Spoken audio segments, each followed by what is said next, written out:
അണ്ണന്റെ അഭിനയം പെറ്റ തള്ള സൈക്കൂല അണ്ണാ, പെറ്റ തള്ള സൈക്കൂല.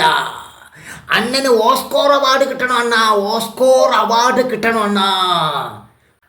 മണിപ്പൂർ കന്യാസ്ത്രീകളെ കൊന്നെടുക്കുകയും ചെയ്യുന്നു, തൃശ്ശൂർ ക്രിസ്തുവിൻ്റെ മണവട്ടികൾക്കൊപ്പം പാട്ടുപാടുകയും ചെയ്യുന്നു. ഒരു സംഖ്യയുടെ ഇരട്ടത്താപ്പ്. ത്രിസംഖ്യകളെ ഇതെല്ലാം കാണുന്നുണ്ടല്ലേ, കാണുന്നുണ്ടല്ലേ അണ്ണാ. അണ്ണനാണണ്ണ, അണ്ണൻ്റെ അഭിനയമാണണ്ണ, അഭിനയം.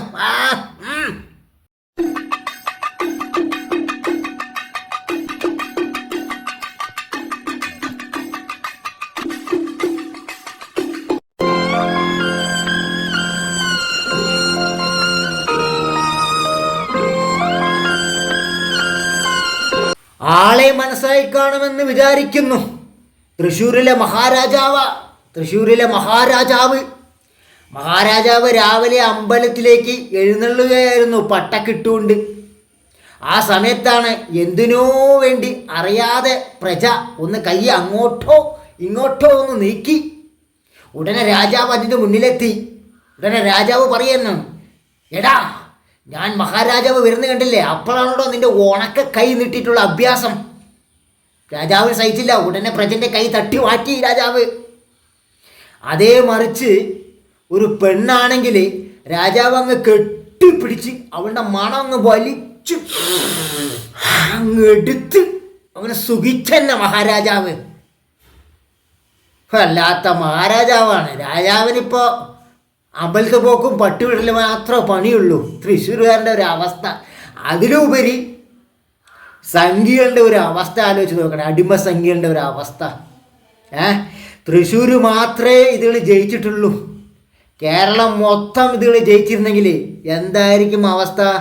ഇതായിരിക്കും അവസ്ഥ. നോർത്ത് കൊറിയ ഒരു ഏകാധിപത്യ രാജ്യമാണ്. ആ രാജ്യം ഭരിക്കുന്നത് കിങ് ജോങ് ഉന്നാണ്.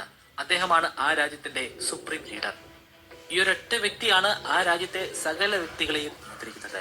ഓരോ വ്യക്തിയും എന്താണ് ചെയ്യേണ്ടതെന്നും എന്താണ് കഴിക്കേണ്ടതെന്നും എന്ത് ജോലിയാണ് ചെയ്യേണ്ടതെന്നും ഇയാൾ തീരുമാനിക്കും. ഗോപി അണ്ണൻ ഉത്തര കൊറിയയിലെ കിങ് ജോൺ ആകാനാണോ ആഗ്രഹിക്കുന്നത്? അണ്ണൻ മന്ത്രിയൊക്കെ തന്നെയാണ്, കേന്ദ്ര മന്ത്രിയൊക്കെ തന്നെയാണ്. പക്ഷെ അങ്ങ് വലിയ മന്ത്രിയൊന്നല്ല. ഒരു മന്ത്രിയുടെ ഒരു അസിസ്റ്റന്റ് മന്ത്രിയാണ് അണ്ണൻ. അതൊന്ന് ആലോചിക്കുന്നത് നല്ലതാണ്. അതായത് തേപ്പുകാരന് ഒരു കയ്യാളായിട്ട് നിൽക്കുന്ന പോലെയുള്ള ഒരു പരിപാടി, അത്രേ ഉള്ളൂ. മെയിൻ മന്ത്രി ആയാലും അണ്ണൻ്റെ അഹങ്കാരത്തിന് മേലെയായിരിക്കും. കിങ് ജോൺ ആക്കാനാണോ തൃശ്ശൂരിനെ ഒരു കിങ് ജോൺ ഉത്തര കൊറിയ ആക്കാനാണോ അണ്ണൻ ആഗ്രഹിക്കുന്നത്? അണ്ണാ, മന്ത്രി ആയാലും രാജാവായാലും ആരായാലും പ്രജകളുടെ നന്മയ്ക്ക് വേണ്ടിയാണ് തിരഞ്ഞെടുക്കപ്പെടുന്നത്, അല്ലാതെ പ്രജകളുടെ മേലെ കുതിര കയറാനല്ല എന്നും കൂടി അണ്ണൻ ഒന്ന് ആലോചിക്കുന്നത് നല്ലതാണ് ഗോപി അണ്ണ. ഞാൻ ഏട്ടനെ ചേർത്ത് പിടിക്കുകയാണെങ്കിൽ വാക്ക് അത് എങ്ങനെ നിറവേറ്റുന്നു എന്നെയും സ്വന്തം മകളായിട്ട് കണക്കാക്കി എന്റെ ആഗ്രഹങ്ങൾ സാധിപ്പിച്ചു തന്നൊരു ഏട്ടനാണ്. അപ്പൊ ഈ ഏട്ടന്റെ കൂടെ നിങ്ങൾ നിൽക്കുകയാണെങ്കിൽ നിങ്ങളെ ഭാഗ്യം. വെറുതെ അല്ല അണ്ണാ നിങ്ങൾ ഇങ്ങനെ ഒരു ഉടായ്പായി പോയിക്കൊണ്ടിരിക്കുന്നത്. കൂടെ ഉള്ളവരൊക്കെ ഉടായ്പകൾ തന്നെയാണല്ലോ കൂടെ കൂട്ടിയിരിക്കുന്നത്. ഈ ഉടായ്പകളിനൊക്കെ ഒഴിവാക്കി വിട്ടിട്ട് അണ്ണനെ തെരഞ്ഞെടുത്തിട്ടുണ്ടല്ലോ തൃശ്ശൂർ കുറച്ച് പേര്. അവർക്ക് ഈ 5 വർഷത്തിനുള്ളിൽ എന്തെങ്കിലുമൊക്കെ ചെയ്തു കൊടുക്കാൻ നോക്കണ്ണ. അണ്ണൻ്റെ പേരൊന്ന് രക്ഷിക്കാൻ നോക്കണ്ണ, ഇതുപോലെ ഉടായ്പകളൊക്കെ ഒഴിവാക്കിയിട്ട്. അപ്പോൾ എനിക്ക് അത്രയും പറയാനുള്ളൂ അണ്ണ.